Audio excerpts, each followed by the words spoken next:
Hey everybody, what's going on? Welcome back to another episode of the Crossover U College Hoops Talk podcast, brought to you as always right here on the Crossover channel.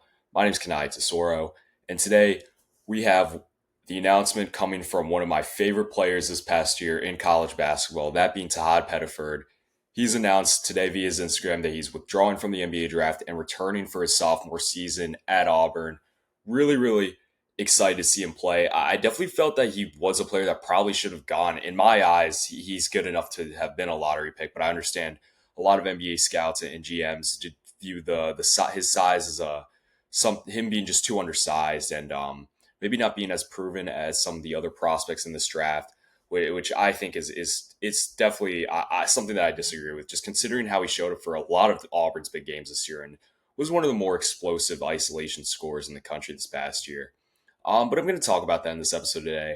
I am super psyched that Tahaad is coming back for his sophomore season.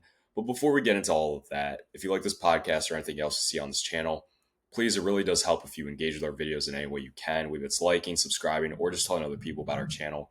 It really does help with being able to help us continue to grow. So let's get into it. Tahaad Pettiford, this past year at Auburn, came off the bench and is actually going to be the lone returner from this past year's Final Four team for Bruce Pearl. Coming off the bench, he averaged 11.6 points, 2.2 rebounds, and 3 assists, 42% from the field, 36% from three. So you're hoping that he does get a little bit more efficient, but I will say a lot of what you see out of Tahaad, him and his highlights, is a lot of tough finishes, really tough shots, specifically from mid-range, a lot of off movement, off the dribble type of shots. And let's just be honest, he's proven that he's capable of making them, especially in big games. I immediately think back to the game against Houston, where I really feel like he kind of made a name for himself in the eyes of Auburn fans and people just who watch the sport in general, where he really kind of helped Auburn get back into that game and ultimately win. On top of that, he had a great performance at Cameron Indoor when Auburn played Duke this past year. And I just think, there's so many cases of games where Todd really showed up in games where Auburn kind of needed him to. They needed a scoring boost, and he came off the bench and was able to do it. Now think of what he's going to be able to do, probably as a starter. And the guy with the keys in his hands in Auburn going forward, I believe he'll probably be the number one option on this team. He'll definitely be on ball a lot this year. I would think he probably plays the point. There is the potential that he might play the two, but I largely think he will play the point. He is a solid playmaker. He came off the bench and averaged 3 assists this past year. I think you're going to see a jump in those numbers. I do think that's going to be part of the way Todd proves himself as being worthy of a lottery pick, or at least first round pick, or just proving he's a pro in general going into next year's draft. I definitely think he should have been picked in this year's draft. Definitely worth a first round pick. And it really was crazy to me how long it took scouts to even get this kid on boards. And even then, I know he was being valued as a first round talent at points in this whole draft process. But I think how he measured in at the combine really kind of hurt his chances there with him being a lot shorter than what a lot of people think. I think he measured in at 6 foot on the dot, maybe 6'1". I completely forget off the top of my head, but again, that's not going to help your case being a really undersized guard in a league just with guys who are 6'3", 6'4" plus. It's hard to get on the floor when you're an NBA guy that short. But I think his tough shot making is more than enough to prove that he is worthy of being drafted and being an NBA player. I definitely think he is. I really do feel that if he has a big year in Auburn this year, then he could potentially play his way into being a lottery pick. I've seen that happen with guys before. I don't see why it can't happen with Tahaad again.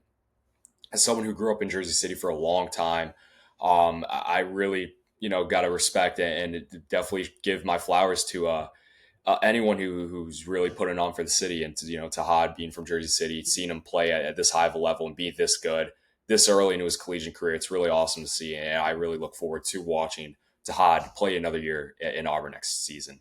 And I got to give Bruce Pearl a lot of credit. He's done a great job in retooling and reloading this roster for this upcoming year.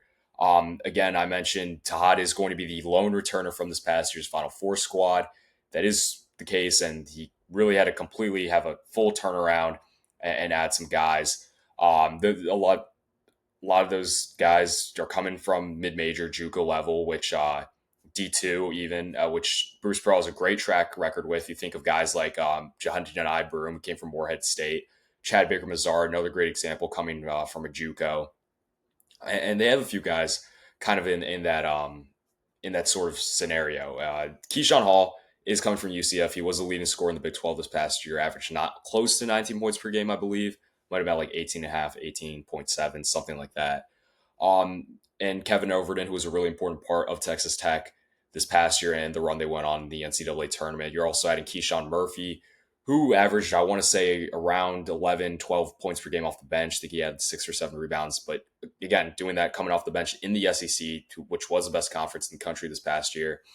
But to go back to that theme of D2 JUCO guys, he's adding Abdul Bashir, who is the number one rated JUCO player in the country. He averaged 27 points per game last year in JUCO, which is just incredible. His one of his younger brother, I believe, or older brother, I forget off the top of my head. He's just played a Monmouth this past year. He's committed to K State, where I think he'll also be really good. But I'm super excited to see Abdul Bashir play at Auburn. I think he's going to fit really, really well there. I think the shot making will translate to the next higher level.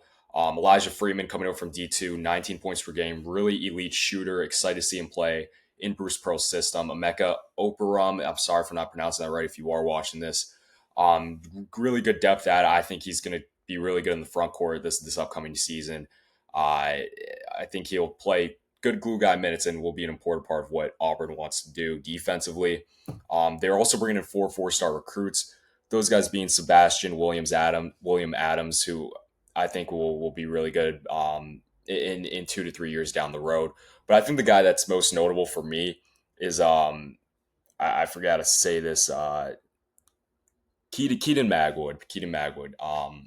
I think he very much reminds me of Tahaad, and I think he's going to be able to learn a lot from Tahaad and just knowing how to play the lead guard spot, how to attack ball screens, how to attack off the pick and roll, which I think Todd's going to do a lot more of this year. Of course, I think there's going to be other guys who Tahaad's going to fall back on, where he's not in a position where he needs to take so many late clock, tough shots off the dribble, off movement. He's going to have other guys he can dish the ball out to. And I honestly almost want to say that I feel like this Auburn team going to this year, again, this is pending on guys coming from the mid-major D2 JUCO level hitting. Of course, you don't know how those guys are going to play till you see them play at the high major level. But I almost do feel that on paper going into this year, this Auburn team more so feels well balanced as opposed to what it kind of seemed like going into last year. Of course, they had an amazing season. We're the number one overall seed in the NCAA tournament, but I just so something about this team and Bruce Pearl, it makes me feel a little more confident than I felt about Auburn going to last year, which is somewhat fascinating to me. I am really excited to see how this team plays all together. This is kind of another situation where you kind of got to see it to believe it, but I definitely would have Auburn just on the cusp of being a top 10 team. Honestly, now that they have Tahaad back, I might have them in my top 10. But again, I'm not sure. If not top 10, then they're just outside for me, probably 11, 12, 13 at lowest, I would say, for my personal top 25. But again, I'm really, really excited having Tahaad Pettiford back in college basketball. One of the most electric players in the country. It just he's so fun to watch, and just when he's hot, his scoring spurts are just so fun. And the ability to hit the step back threes, like off the dribble middies, it's really, really fun to watch. And I think he definitely has a chance to rise on some preseason All American talks in the coming months leading up to next season. So he's definitely someone I'm going to be monitoring on All American Watch, going to my preseason picks whenever me and Josh do throw those out to you guys. But again, I think that is something that Tahaad is going to be hungry for. I think he's going to work really, really hard this summer to prove that he is a professional basketball player of the caliber that could be in the NBA. And I think if he just improves, maybe efficiency wise, a little bit with the 3-point shooting, but can prove that he is an elite playmaker now in a starting role and can even increase the score numbers a little bit, which I'm sure he will now as a starting point guard for this Auburn program, I would think. Then I don't see why he can't play his way into potentially being a lottery pick next year. And I fully expect him to give it his all. And I'm super psyched that he will be running it back for another year. And that just goes to show you what NIL can do. A guy like Tahaad would not be coming back to school if it weren't for NIL. So in that way, I do think NIL, for what they've done in bringing some of the household names back to the sport year in and year out. But I think that takes care of all my thoughts regarding Tahaad's decision. I, again, very much feel that NBA scouts should have valued him highly than what they were. But I'm not an NBA scout. I've disagreed with how they evaluate players coming out of college for a long time. That clearly isn't going to change anytime soon. But on the other hand, I am really, really excited seeing a guy who I loved watching this past year come back to school for one more year or two more. We'll see what ends up happening with that. But again, I think that takes care of everything for this episode today. Please, as always, engage with our content in any way you can. And until the next episode, I'll see you all next time.